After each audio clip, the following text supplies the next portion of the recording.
You're awake. Good. You've had a rough time. No, don't get up. You need to rest.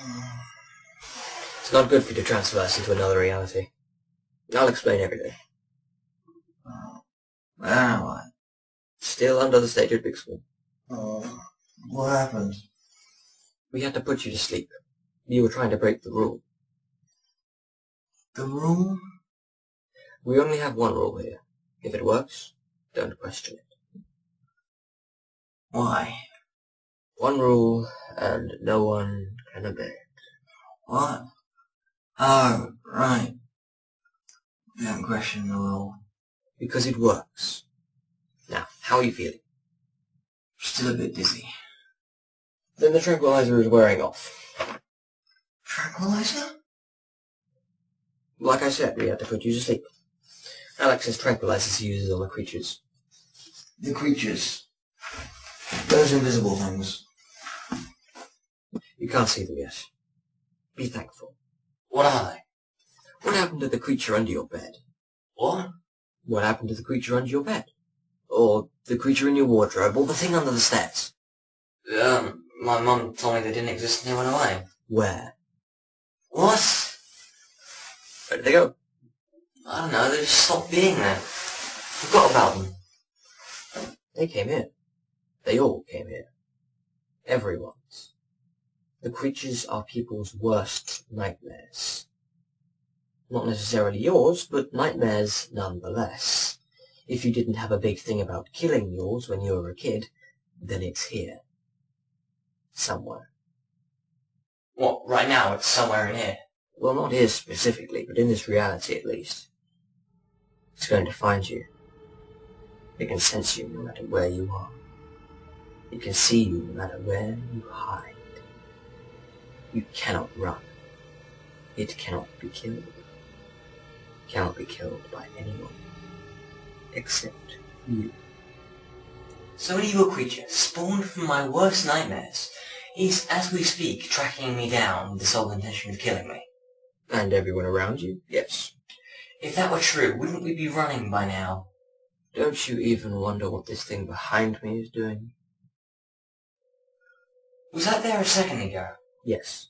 It stops any creatures from entering its radius. How?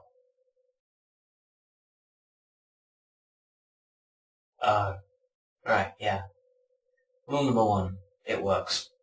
Exactly. If it didn't, we would have died 50 times by now. So how many creatures are there out there then? One for every person in the world. Unless they killed it. Precisely. Right. So why am I here? When you stop believing in your creature, it fades out of your reality and into this one. It disappears from your reality as soon as you forget about it. Your memory of it, your belief in it is what keeps it anchored in your reality. The same thing applies to anything living, dead, or inanimate. When you forget about it completely, it disappears and then reappears here. What, like a lost toy? Exactly. So this is the world of lost toys? Basically, yes. But you still haven't answered my question. Interesting. That was quicker than the others. Others? You mean the psychic and the guy who shot me? No, I was quoting the Matrix. Why? I had the impression you were getting bored, so I attempted to lighten the atmosphere. What's the point? Yes, in hindsight I realize it merely created a distraction. I was talking about the random quotes. I'm trying to make sense of everything here, while you're quoting from random movies. Now, where were we? You wanted to know about Sai and the others. Sai's the psychic one, right? Yes, he got his powers nearly as soon as he got here. Within the first day or so. So he can move things with his mind. Telekinesis and telepathy, I believe, are his specialties. Although he's more proud of his telepathy, it's less similar to what Adams does. Who's Adams? The guy who fell through a wall on the way in. He was bitten by a creature. He fell through a wall? Yes, he's been around for a while. One of the first. He can control energy. Convert it from one form to another. He lives in his own reality with a very fine membrane between ours and his. A bit like you at the moment. Eh? You are currently in a very small bubble of reality, but unlike bigger shared realities, yours is being pressed upon by this one, and there is a very fine barrier keeping us apart. So how does this let atoms walk through walls? In his reality, the whole school isn't here. So according to him, the walls don't exist. So according to him, he doesn't go through the walls. There just aren't any walls to stop him. His reality makes impressions on ours, so we see him go through the walls. So he'll just disappear. I won't see him phase through the wall or anything. Your mind doesn't register impossible acts, so he just won't exist for a while. Well, this sucks. How do I know he's actually gone through the wall? How do I know he's just not invisible or something?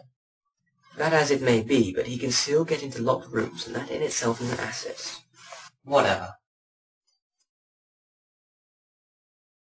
And why the hell are there no girls here? Have you ever forgotten a girl? Girls are either hot, or not. Everyone remembers the hot ones because, well, they're hot. And everyone remembers the plain ones for being plain. All the hot girls remember the plain ones because without them, they would only be good looking. And all the plain ones remember the hot ones because they want to be like them. They support each other. So only the reject society end up here? No. The plain girls are, in their own right, rejects of a cruel society, but they are remembered. We are the people who no one cared enough about for us to be kept there. Look, let me explain it a bit better. Everybody is in their own separate bubble of reality. Common reality is millions of people with all of their realities touching enough to form a bigger bubble of basically identical realities. Each of these realities has such a small membrane between them that whatever happens in one reality makes an impression on all of them. When more than one reality joins, they both support each other and, as a result, they share some characteristics. It might just be a train of thought or a wind in the same place at the same time, but they share something that keeps them together. If one of the people in these realities realizes that there is another reality out there, then they will bond stronger and stronger until the realities are similar enough to allow both parties to see each other as they really are. Now, if they don't do anything with this, and they never see each other, never think about each other again, then the realities will separate completely. However, if there is even the smallest link, they will stay connected. Far apart, but connected. Now you can throw lifelines out into the abyss by thinking about anyone who might be out there, floating. This means that if their reality brushes against yours, they will stick, because you're expecting it. You can then draw them in slowly by talking to them and keeping an eye on them. The only thing that keeps the realities touching is the fact that the people in the other realities believe in you. They have to remember you. If they don't, then your reality detaches from their reality. When there is no one left who remembers you, you detach from the common reality completely, and left to fend for yourself in the harsh void of nothingness until you come in contact with another reality that believes in you. Other realities will affect your reality, but they'll be no more than a passing thought or a dream. Wait, so you believed in me before I arrived? How? We were expecting you, and that's why no one seemed surprised when you turned up. How? How did you know I was going to turn up? We saw you coming. When another reality comes close to ours, we can see it. It's nothing special like a power or anything. You just sort of appear like a misty thing doing whatever you happen to be doing at the time. When the others go outside, they keep a lookout for anything out of the ordinary. So if someone does turn up, we can bring them in.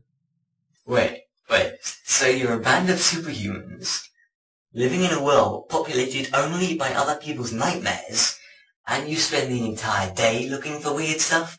Yes. Why don't you just fly over it all for a quick check, when there's nothing out of the ordinary about flying now, is there? I can't fly.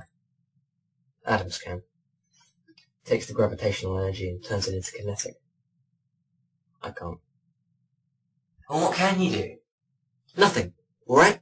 I'm the useless one. I just sit here, all day, every day, while the others go out and use their superpowers to save the world.